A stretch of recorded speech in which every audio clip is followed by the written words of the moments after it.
Okay, so today we're going to talk about healthcare worker certification again. This is the second part, and we are mostly going to focus on when and how. And in this case, when should a person get his or her certification? So this is what is commonly known as a visa screen, right? Or for nurses, they would refer to this as their CG, which stands for the CGFNS. So it has to be shown that you are eligible at the time of admission or adjustment. So it depends really if you're applying for a green card, like if you're being petitioned for a green card, then when you file the adjustment petition or when you apply for the green card visa itself outside, for example, in the US, then you should have the certificate with you already.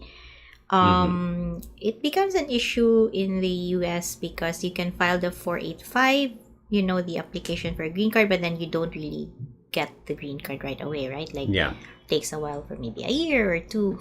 You're just working with a temporary card with you, and people forget about it, but you should really have it when you file the 485. It should be submitted together, although they accept like an application because CG takes a while. Like you've already applied for it, but it's not there yet, but you're eligible. We have your maybe your New York license or your nursing license already. But at the time that you're going to be interviewed or when they adjudicate it, you really should have it in your hand. If you go for interview, you have to bring it with you. If they don't call you for interview, they will most definitely ask for it in an RFE, and it has to be valid at that date. So if it's expired, then you would have had renewed it already, or it could be the second certificate already in your hand, but it cannot be like an old one or something that you're just applying for now. Okay, so the reason why I was asking is because a lot of times people get confused between being able to be petitioned and when should you have your worker certification. So technically, you can be petitioned without the healthcare certificate. Now, there's two main steps, right? One is when you file for your form, the I-140, and the other one when you file for the form I-485. Technically, in the first step, which is the I-140, you don't have to. But by the time that you petition the I-485, you're supposed to have to.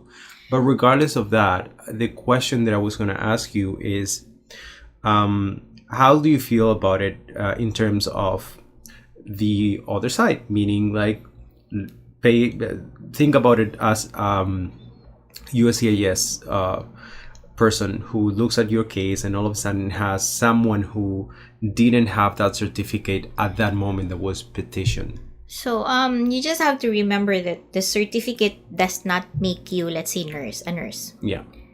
You're already a nurse. Yeah. The certificate just confirms your education and that you passed everything, right? But you will not be able to get a license anyway without those things. Yeah. So if you're being petitioned now as a nurse, you have to be a nurse now, even though you don't have the certification yet. Yeah. So it cannot be that, you will just finish everything as soon as you are being petitioned. You apply for the 485, which is the adjustment application, which is different from the I-140.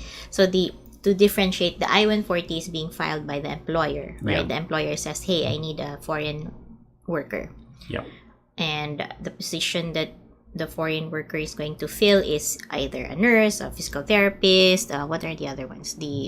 So again, the professions are obviously, we are not going to talk about doctors because they have their own certificate process. But when we are talking about healthcare worker certification, visa screen, how it's commonly known, we're talking about like the 7 professions that are related to healthcare that are not falling into the category of doctors, which are nurses, physical therapists, occupational therapists, speech language pathologists and audiologists, medical technologists, medical technicians, and physician assistants. Okay, so let's say I'm an employer and I have a clinic and I need a physical therapist, let's say.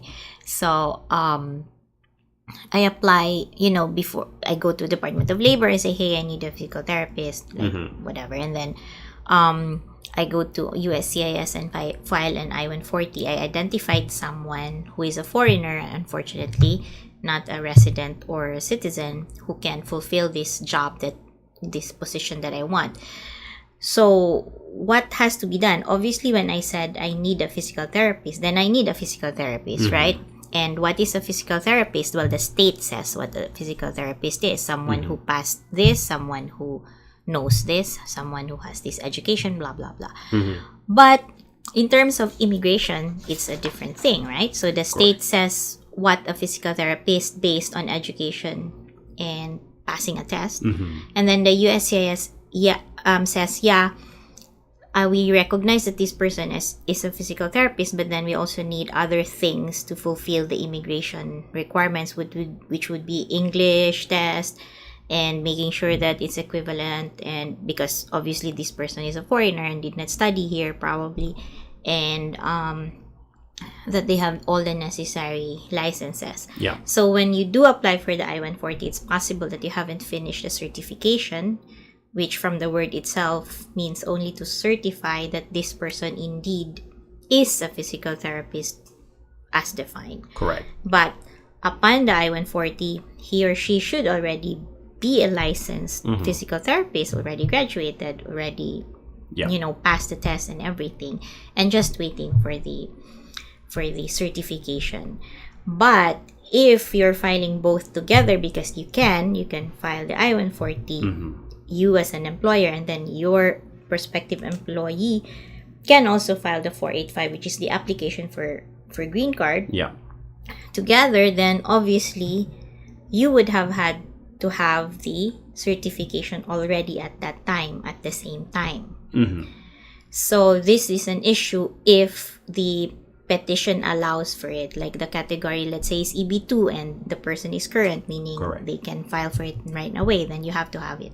But if it's an EB3 position maybe, or someone who comes from a country where the waiting time for the visa is a little longer, then you have to wait to file the 485. And it doesn't matter because you cannot work unless you have another underlying visa which you can use to work. But based on that petition only, you're not working. So there's really no problem.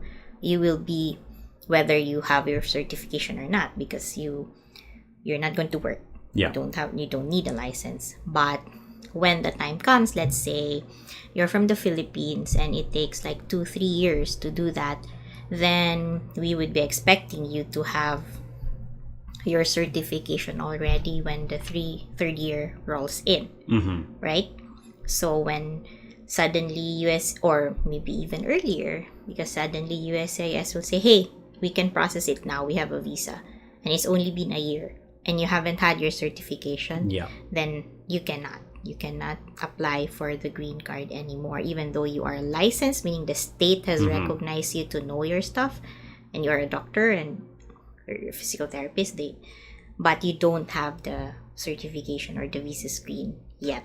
Correct. So what happened, and this is a classic and the typical question, what happened with those who say, well, but my friend had this and this and this. Well, like, let's say that example of, and this is a typical example that people give us, but my friend actually applied and then they did it and then he didn't have a license. Now, I know that there's a difference between you physically being able to file something and what is legal. So can you explain that a little bit? Well, I don't know what their friends are doing. So, okay, so when you pass your test, you get a license, right? Yeah. The state says, you know how to do this. So we are giving you a license to call yourself a nurse or a physical therapist.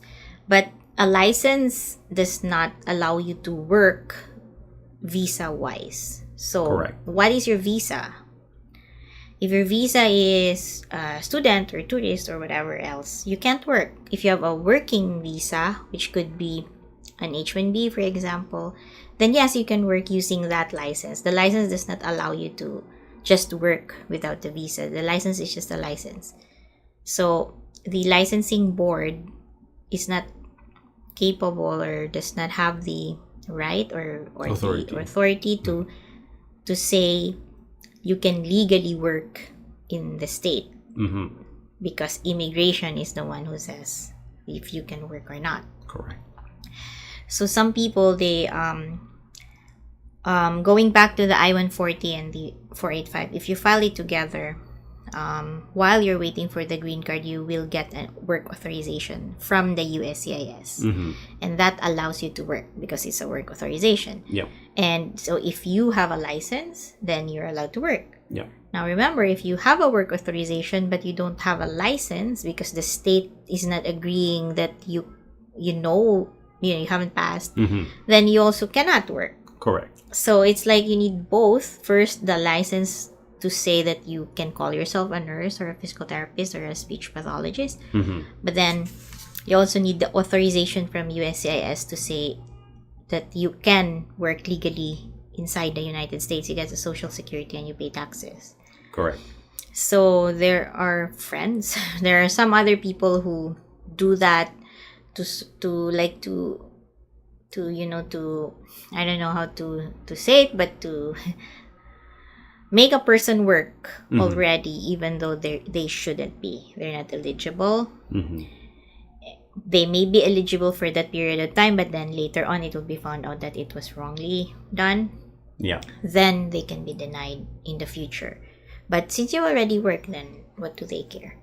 Correct. So what you're basically suggesting is that there are some people who will not have necessarily the best interest of your clients in their minds. And then obviously they can say, well, we can file this. And since they are in a position of authority, sometimes people fall for that because they think, well, my employer or my potential employer is saying that everything is fine, so why shouldn't I do it? Especially if I know of people who have done it already. Yeah, people get away with it for years and years, and then only after the end of those years will you see that it shouldn't have been done. Correct. So, especially now, it changed dramatically when the USCIS said that work petitions have to be interviewed.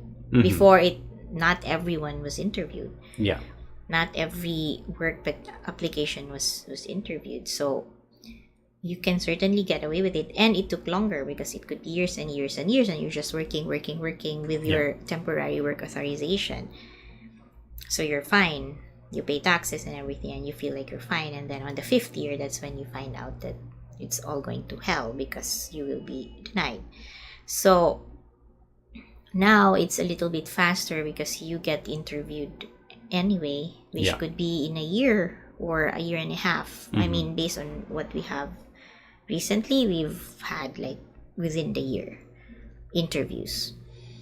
So immediately you can already see. So if you are doing a nursing position or any of the other seven positions, then it takes very little time before you have to go there and present your certification. You cannot present your license because that's not it. It's the certification or the visa screen that they need. The visa screen tells them you have a license. You don't even need to say I have a license because, of course, you cannot get your visa screen if you don't have the state license. Okay. So the reason why I was asking you so many questions is because I want to emphasize that in the healthcare field in particular, this is becoming more and more trendy. Why? Because obviously there's a real need. Like the United States have a need for professional workers in the healthcare field. So in other professions might not be that common, but in the case of the healthcare community, it seems that it's more and more common. Which one? What's common? Like these type of issues with like potential clinics or hospitals hiring someone and kind of convincing that person or leading them to believe that they're fine and they're not. I think it will also happen with any position that would require a license, you know, like engineering and things like that. It's just that with the healthcare, since some of the positions get a shortened period, like nurses and physical therapists, because they're under Schedule A, so you skip a lot of steps, so it becomes faster. It becomes faster to get the work authorization. Can you explain briefly what Schedule A so people can understand? The Department of Labor identifies certain jobs or professions which are considered to be shortage, meaning we skip a lot of steps. So normally, if you petition a foreign worker, you ask the Department of Labor to tell you how much the wage is, and then after that, you apply for a labor certificate, meaning you ask permission from the Department of Labor to hire someone who is a foreigner because you couldn't find a resident or citizen to fill that position, and that takes a while. It takes months and months and months to do that, and you have to show proof that you put out an ad and you interviewed people and no one applied or whatever. You informed the world that you needed someone, but then nobody came. If you're under Schedule A, if the position is under Schedule A, you don't need to do those things. You don't need to prove anything because the Department of Labor already said that there's no one. So you skip that part, which takes months and months and months. So when you skip that part, you can apply for I-140, and this person, if this nurse or physical therapist is eligible to right away apply for the green card, the 485, then they can get work authorization already and start working. But if not, they cannot start working right away. And an employer's need is immediate always. Like, why would you, hire someone if you don't need that person? So you only hire someone because you need them to work right away. That's why some people don't like to petition, because then they have to wait years before this person come to work for them.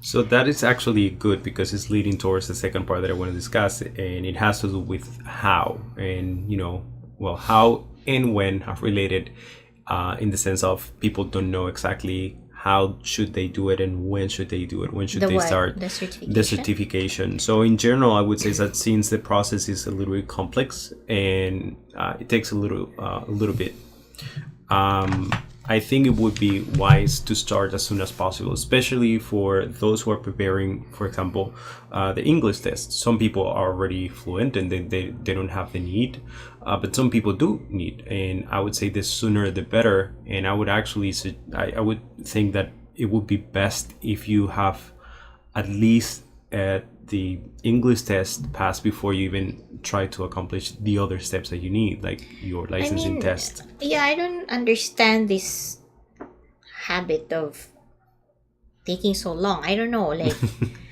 everyone should just have it already. Apply, get it, and then find a job. Like, I don't know why it's like waiting to find out whether I need it. You need it. Everyone needs it. Yeah. It doesn't matter who your employer is. You need it right away. So some people say, oh, but in this agency, they said I can do it later. This agency says, don't mind them. Just do it now. Because they have a need also to fulfill like the sales, for example. Like they need customers. So sometimes they pitch that because it's convenient for them, but not necessarily good for the clients, obviously. For the beneficiaries. For the nurses or the physical therapists, they convince that, well, you don't need it right now, you can do it later, because it's an easy way of convincing people that they can join already. Yes, so you have to remember that, everything's a business. So it's a business. The hospital, the staffing agency, whatever, it's a business for them. So they're trying to make sure that their business is working. Yeah. Now you have to look out for yourself, because they're not gonna, because there's 30 of you. Yeah. There's 100 of you. If you quit now, someone else will come. Yeah. There's so many nurses and therapists from other countries who want to work here. Yeah. So I'm sorry, but you can be replaced right away. So they don't really care. If you get denied in the future, that's fine. There's 10 people, other people waiting. Yeah. So they tell you, okay, do this. Okay, that's fine. You can do it later. And then you're like, oh, it means I'm fine. Yeah. So, and then later, you're not fine. And they say, oh, I'm sorry, you're not fine, but it's okay, we have someone else. Correct. So what's going to happen to you? That's why, like, with anything, like, you don't go to DMV to get a driver's license and then study later, right? Like, correct. You should already know a little bit. Yeah. It's like, you prepare yourself, so you should have all of your things ready before you even contemplate doing this, because then you'll be spending money and time. Well, correct. Time is the most the most precious thing that you can lose, because then it will be 3 years and you're out of status, because apparently from the beginning there was already a mistake, which means you cannot say, oh, I didn't know because I was working, I was issued that's not a an work excuse. authorization. That's not an excuse. Yeah. So the reason why I was telling you is because I also understand the other side, and I'm talking about the side of the nurse and the physical therapist who is very excited about coming here, and obviously they're looking for the shortest way of dealing with everything. But unfortunately, there is no short way. There's just one way of doing it, and it takes the steps that it takes. It's just that sometimes by trying to cut corners, you find out quickly that you made a mistake and it's already too late. As you were pointing out, the problem of you skipping those steps and going forward is that you might not know right now, but in 1 year or 2 years, once you have your interview, you're going to be denied, and then you can even be accused of... How many of that we have? People who come here on their 5th year here, and I don't know anything about their case. I didn't start their case, but I can certainly take care of them now for interview purposes. And then when I see their paperwork, then I have to give them the bad news, like, oh, sorry, but it looks like you will be denied. Yeah. So just in case, just so people understand really what you're talking about, when you mean denied, what are the consequences of being denied in this case? Like, if they are here already, then it means that everything goes back to the original time. If it was 5 years ago, then it goes back to that, meaning they have nothing because they're out of status. They haven't been here. Like, it's very difficult to find something new. Correct. Without an underlying visa. So what would it mean in terms of, well, are they just canceled? Because I want people to understand that this actually has a higher penalty, quote unquote, than most people realize. That you being denied could actually mean that they could be looking at probable banning if they're... No, well, depends. I really don't know. I can't say because it depends on what will be the final adjudication. If you have been pending for so long and then you have a problem, then maybe you can just leave and then come back. Like, let's get a new employer for you and then do the processing. It will take a few months and then you come back. Like, no problem. But then some people, if they persist and stay and then look for other things, and if we don't succeed, then that means they're out of status, and then the other things will kick in, like the banning and like the unlawful stay, and the consequence of that for more than 6 months, it will be 6 months to a year. It will be 3 years of not being able to apply for anything or come back. Or if it's more than a year, then it will be 10 years. And usually it's always more than a year. If it's less, then I would say just exit now, and then we will think about what to do while you're out. It might be a few weeks, it might be a few months, but then better than not having anything at all. Correct. Or if we can get a new employer, then we do a change or whatever it is. But again, if there was a defect in the first place, in the first instance, we cannot cure that. There's no cure for that. Correct. So the last question now, that I'm thinking about, what if a person is fine, that person was not doing, was not qualified at that moment and is being denied for that reason, could also being accused of misrepresenting him or herself? Yeah, it depends. Like, for example, we see a lot of this in other places. I mean, obviously not in our office, but someone files an EB2, which means an EB2 is someone with an advanced degree, a master's, or someone who has at least 5 years experience in that field, in the particular position that's being offered.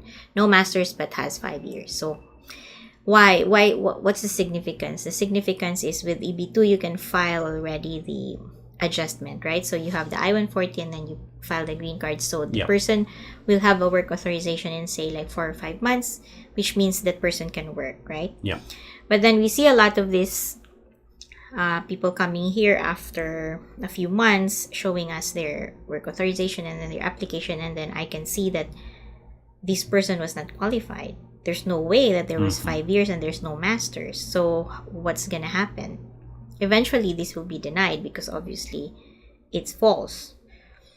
The work authorization comes. The work authorization always comes because it has nothing to do with anything. It's just a work authorization, temporary work authorization.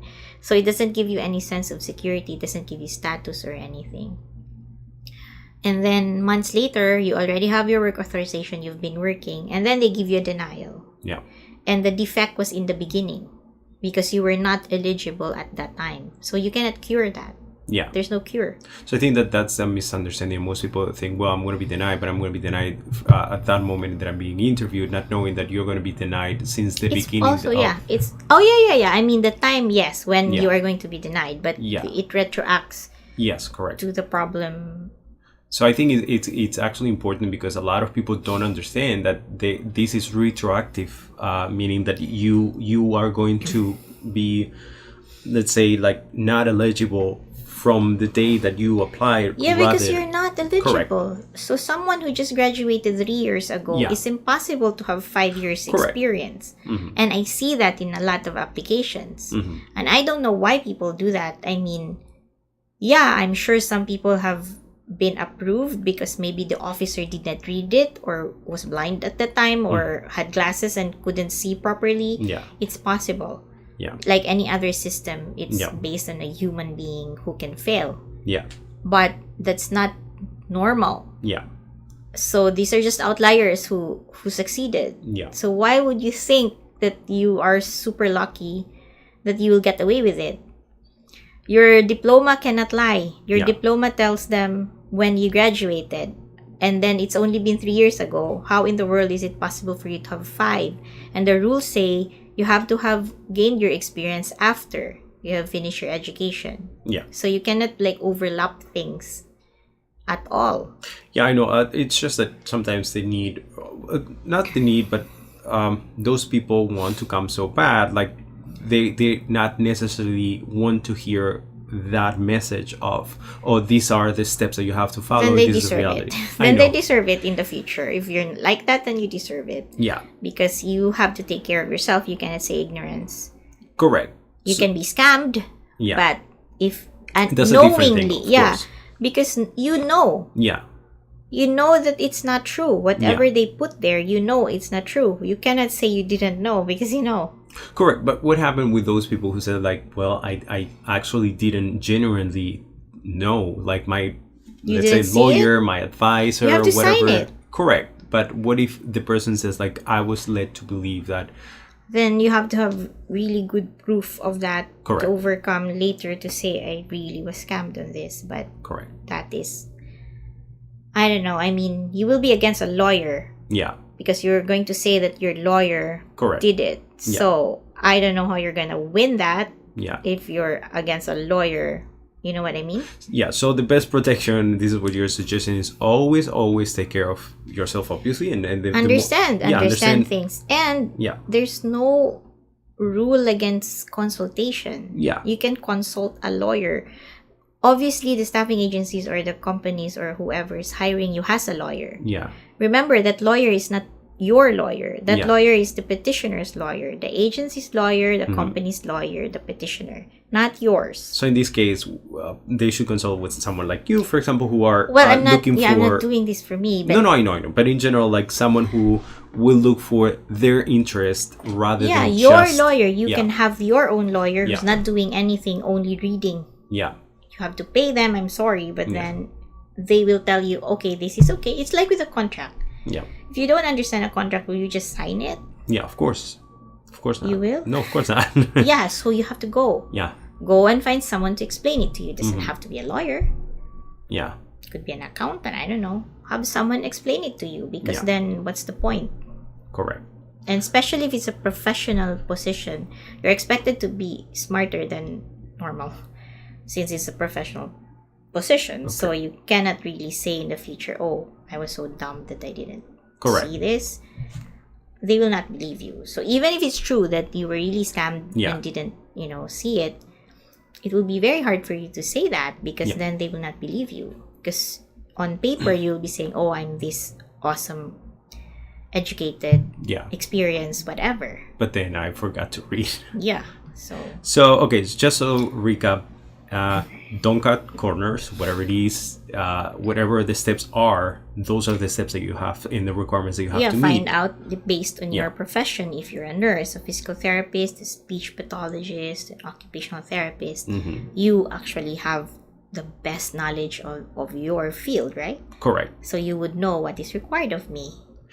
Try to get them, and that's the second point, try to get them as soon as possible, get them done as soon as possible, in terms of like try to get the English at least done. Get it done before you even think of moving or applying or whatever. Yeah. And the third is, obviously, if you have any questions, any doubt, consult with a lawyer. Well, generally, I would say consult a lawyer, not only if you have questions, because what if you didn't think of the question? Correct. But understand it, read everything, like whatever they make you sign, ask them what is it. Yeah. And before you sign, understand it. If you understand it, then no need to hire a lawyer, I guess. But I doubt that you will right away. Okay. So that's it. I think we have covered some of it between today and the other day. So we have the two-part about credentialing, at least like an introduction. Later on, we can dig a little bit deeper in like what are the specific steps and how will it take more or less. So in our office, like you and me, you take care of credentialing because it's not really a legal matter. Correct. And I'll take care of the legal stuff. So as I said earlier, they have to consult, like, it doesn't have to be me, that they have to consult someone who knows what it is, what is credentialing, which I think is available on the internet, but it's very confusing. So they have to consult some person, like you, for example, since you know how credentialing, I mean, you know more about credentialing than me. I know the legal portion of it, but you know how to go about it, what is it, who to contact and whatever. Then, you know, you have to find out who you're going to ask. In the beginning, this is what you do, and then if you have a sponsor and the sponsor has a lawyer, then maybe you should also have your own lawyer. Correct. So that's, you know, like the timing of it. Correct. So anyway, later on in the future, we will be able to talk about a little bit more specifically, like what are the steps. But as of right now, I think we are a little bit done with the introduction to healthcare worker certification. What do you think? Yeah, I mean, the steps are crazy, so you have to have a different... Like, I will not be able to help you with that. Like, you would have more knowledge on the steps, the specific steps and the requirements for it. And you really should have something for that because that's important. Okay. So anyway, till later on. Okay. That's it. Bye. That's it. Bye.